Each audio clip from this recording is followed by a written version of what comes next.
Welcome to the Church and Culture Podcast, a weekly discussion with Dr. James Emery White on the latest trends happening in culture and where and how the church should respond. Jim is the founding and senior pastor of Mecklenburg Community Church in Charlotte, North Carolina, president of Serious Times, a ministry devoted to exploring the intersection of faith and culture, former professor of theology and culture at Gordon-Conwell Theological Seminary, where he also served as their fourth president, and the author of more than 20 books. I am your host, Alexis Dry, and I can't wait to dive into this week's conversation. Well, hey, everybody. As always, thanks for tuning in this week. There was actually an interesting piece of news that was announced over the summer while Jim, you and I were taking a break from our weekly live discussions, but I wanted to make sure to circle back to it. So we're going to do that today.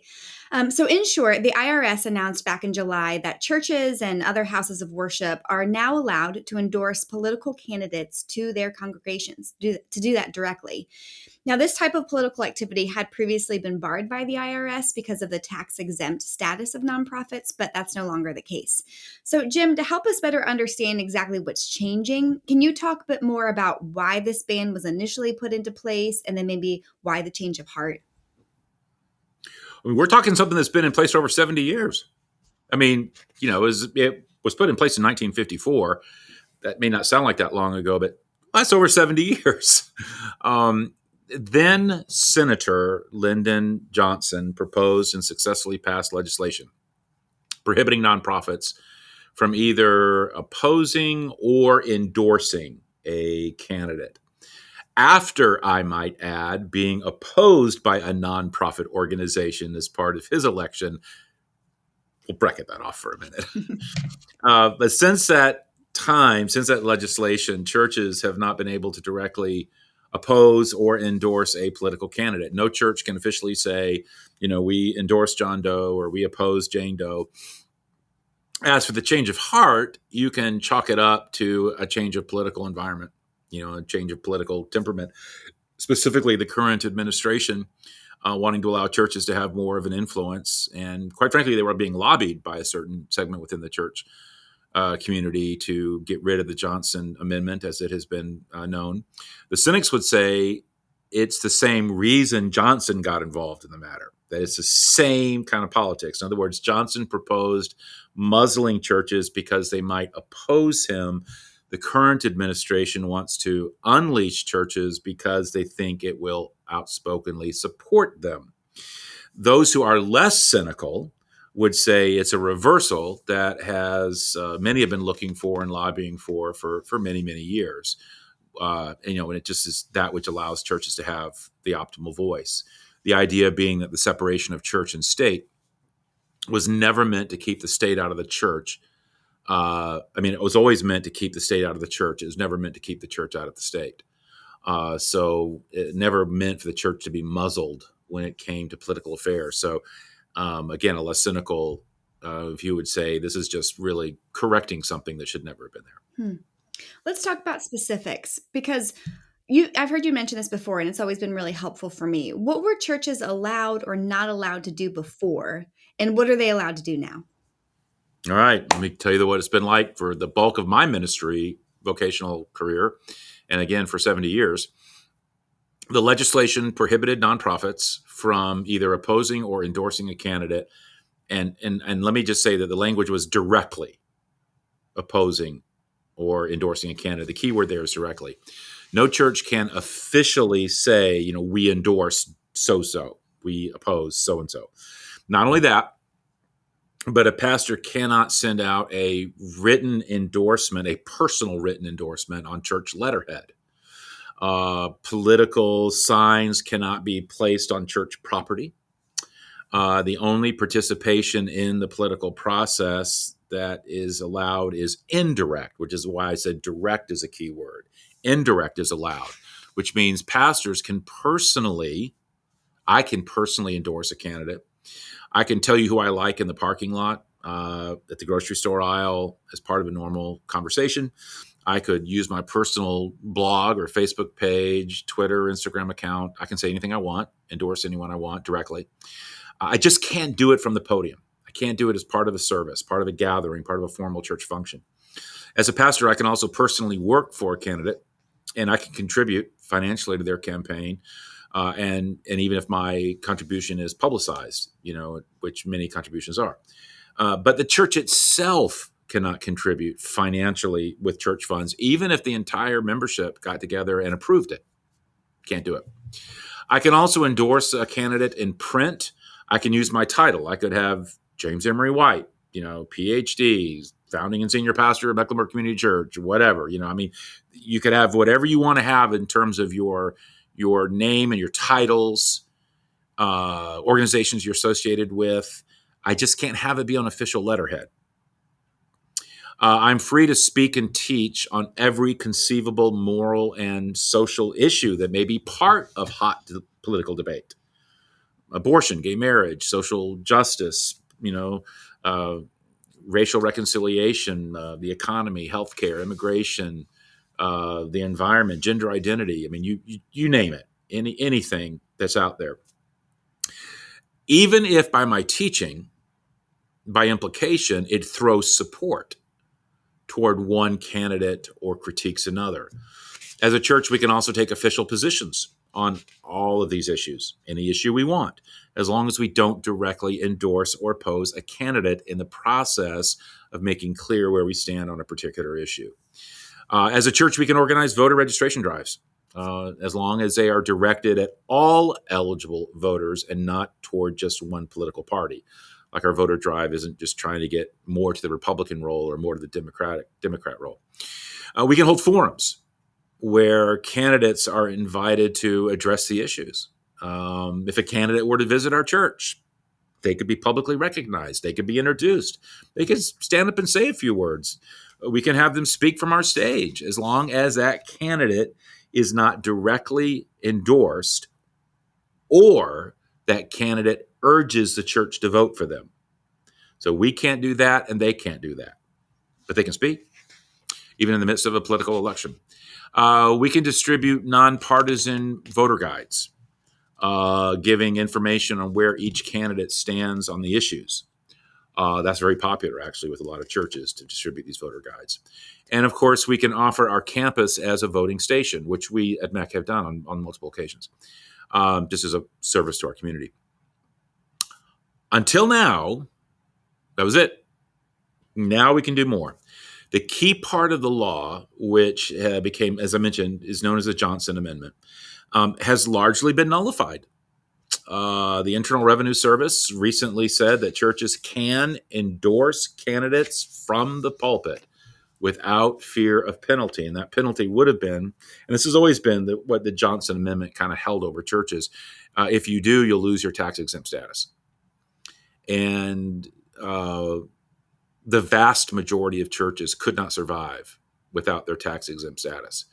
They're not set up with an economic model or have the means to survive that way. Certainly not at the level that they are often dispensing resources to serve the poor and the needy and mission causes around the world. So the fear would have been that they would have lost their tax-exempt status. The IRS has come out and said, nope, you can have at it and don't worry about that. Well, so as a pastor yourself, are you supportive of the change? I am, actually. I am. And I don't mind saying why. I think that any church or church leader should be able to say what they want. I'm a pretty big free speech guy, and I think they should be able to say what they want. I do believe that the framers of our Constitution, just in terms of constitutional history, political history, and American history, I think that the framers of our Constitution, in creating a separation between church and state, were concerned with the state's interference. That was the concern. They were fleeing where the state had greatly directed things and even had a state church. And they wanted freedom of religion. That meant freedom from the state. And so I think a purely secular society or a muzzled church would have been alien to their thinking and to their sensibilities. So I've long been an advocate of churches providing a biblically informed view of issues coupled with an admonition to vote. Christians should dig deep, I think, into the issues, even deeper into the scriptures, and emerge with a resolve to care deeply and work passionately within the civic circle of affairs. So yes, I would say thank you, IRS. for taking off even the perception of a muzzle. I believe it was the right thing to do. But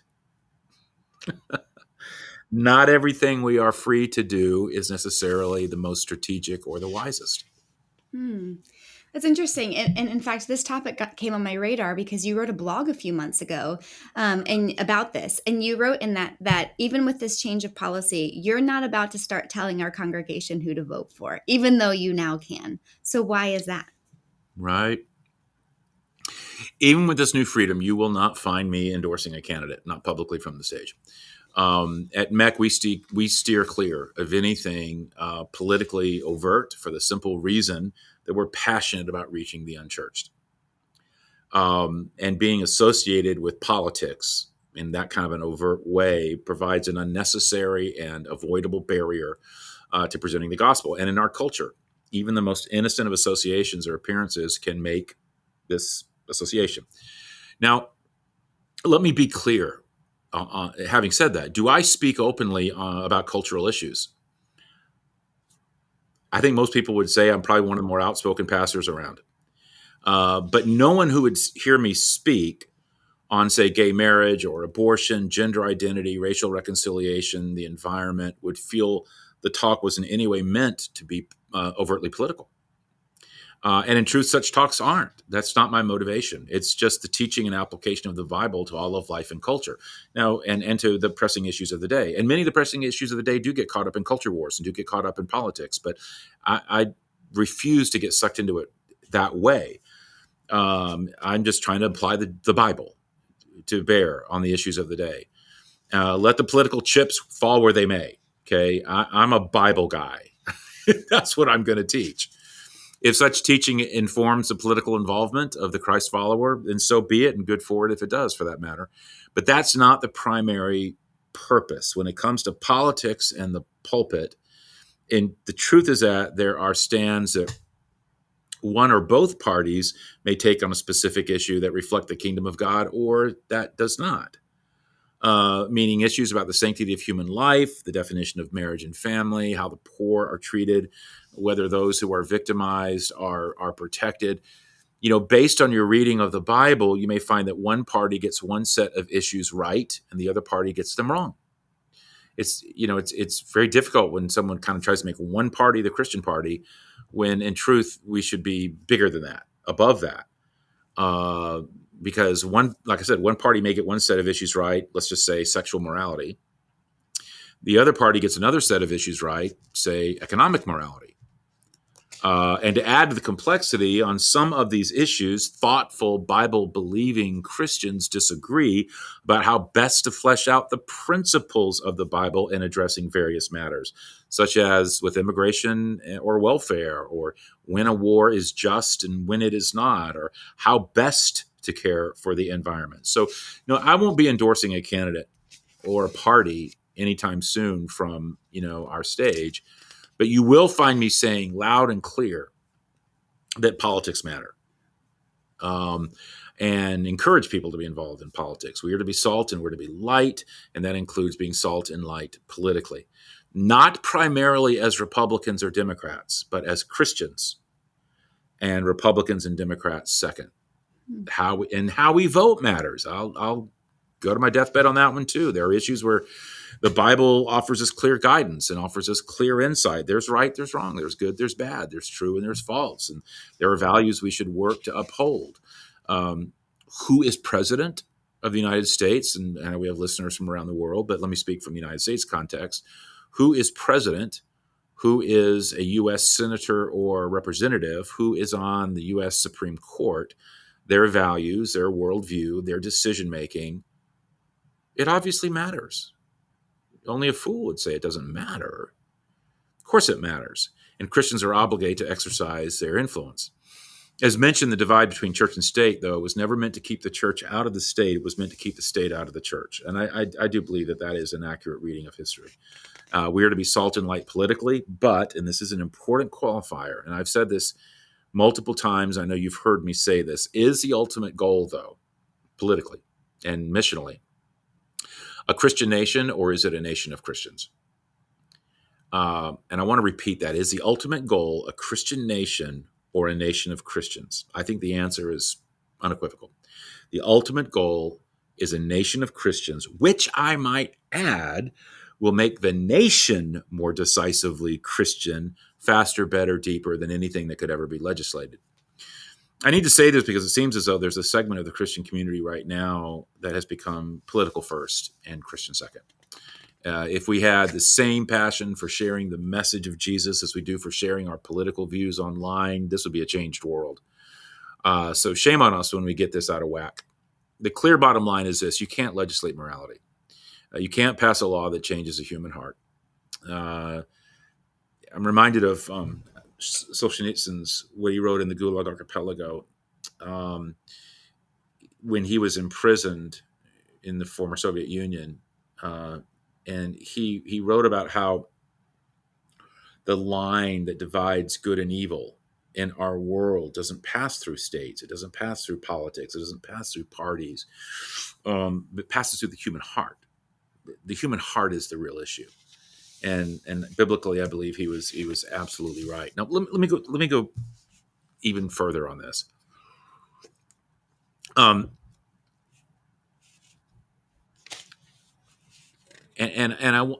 there's a part of me wants to be careful with what I say, but I don't want to handcuff what I'm going to say. I don't want to hold it back.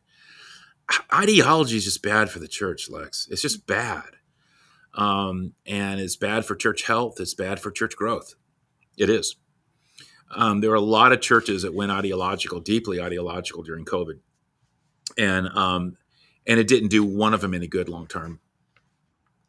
You might have gotten a couple of protest crowds here and there for whatever stand you took on either side or whatever side the issue might have been, but it wasn't healthy long term.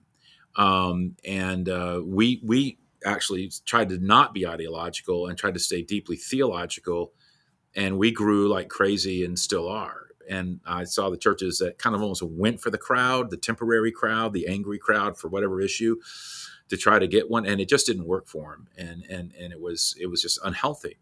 And also, I'll say this about ideological church growth: ideology. If you make your church about ideological issues, it attracts those who are ideological. Duh. But what I mean is it attracts people who have made ideology and politics their religion. That's what they're looking for. They're looking for that more than doctrine. They're looking for that more than mission. They're looking for that more than community. They're looking for, politics have become their religion. So if that's what you're promoting, if you're promoting ideology and politics as your religion and saying, okay, here's our church, come for this, then I'm sorry, that's a false idol. That's a false God. That's a false gospel. It's a false religion. That is not the gospel of Jesus Christ. And I'll go further. I think that when a church gives into ideology and starts trying to attract people who are very ideologically driven, people who have made politics their religion tend to be very angry.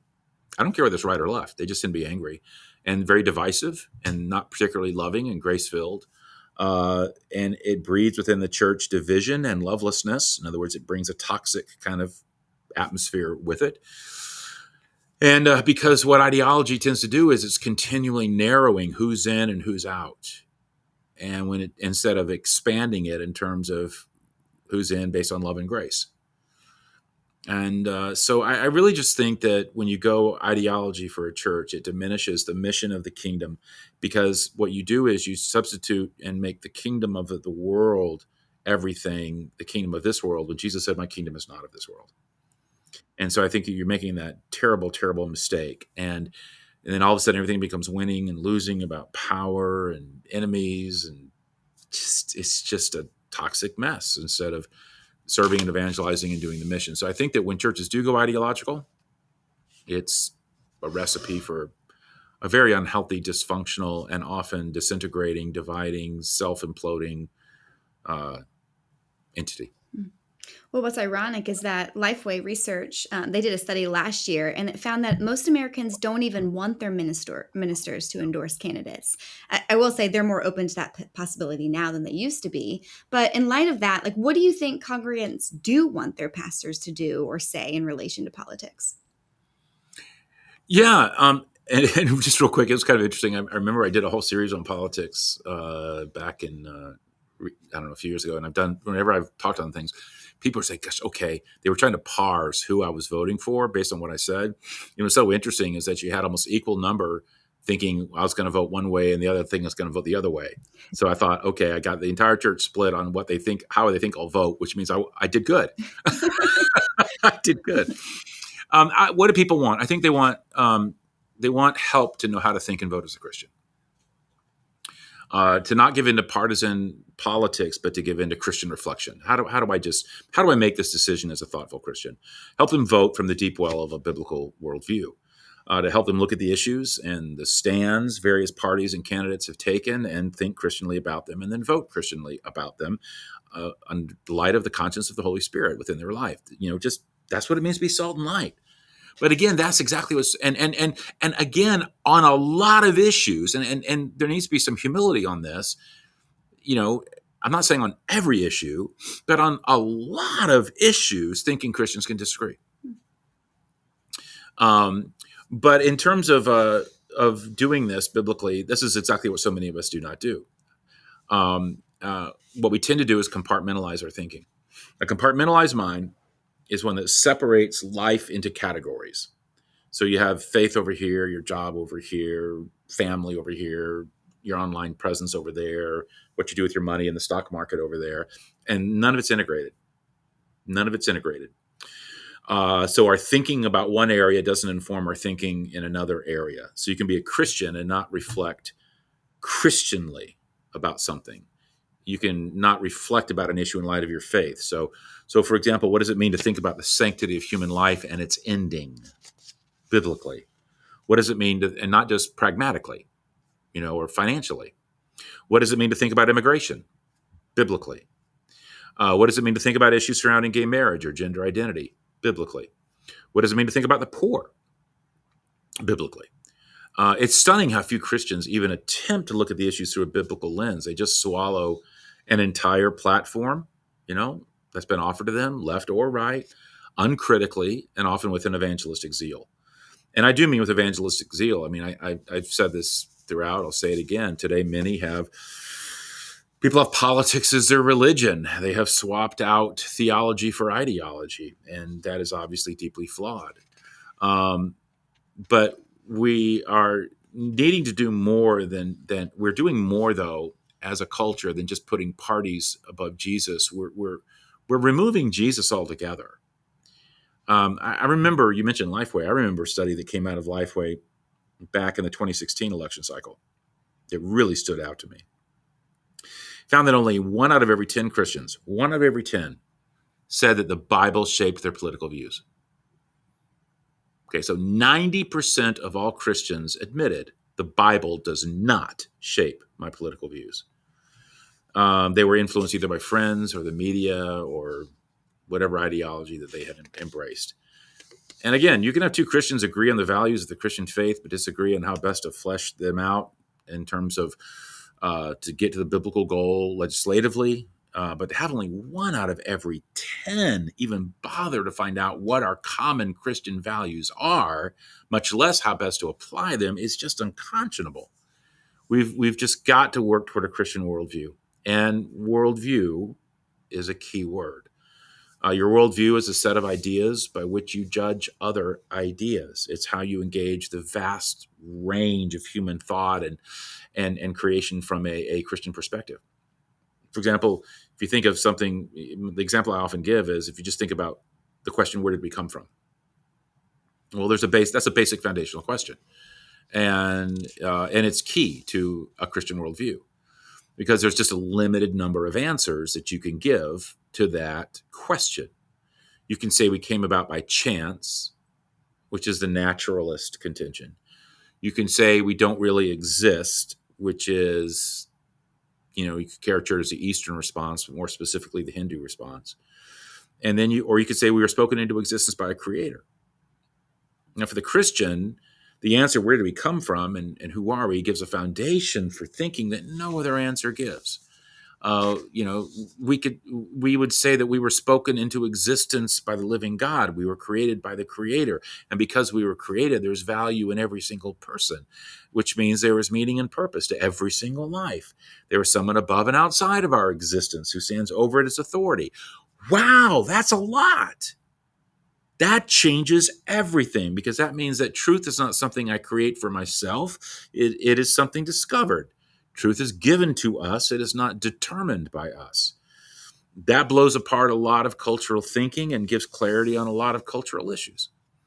And, and again, I think a great example of this was how Martin Luther King framed his argument in his famed letters from a Birmingham jail.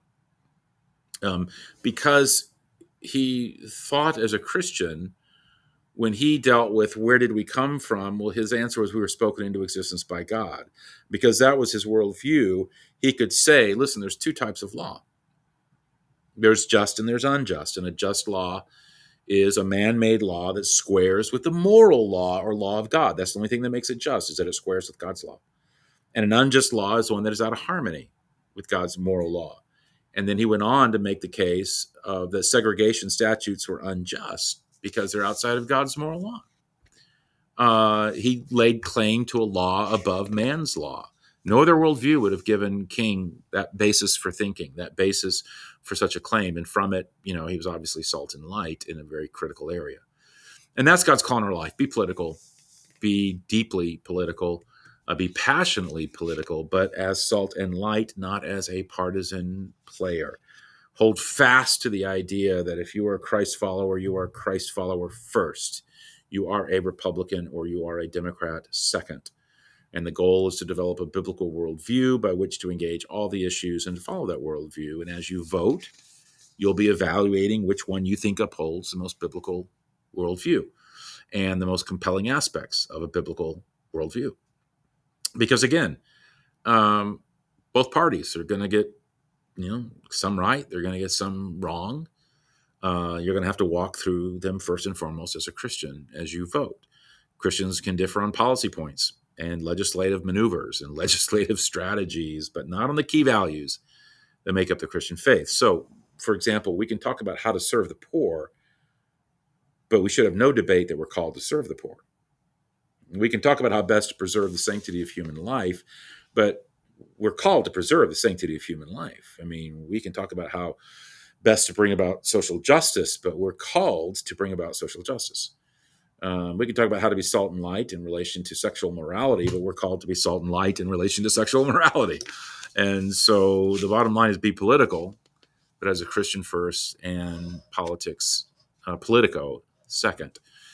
And so, all of that from the annulment of the Johnson Amendment. Well, it was worth it. I'm glad that we got to circle back to that. And listeners, I think there's going to be a handful of things like that we'll circle back to in weeks to come. So I hope you'll join us for that. Thanks, Jim. We'll catch you guys next week.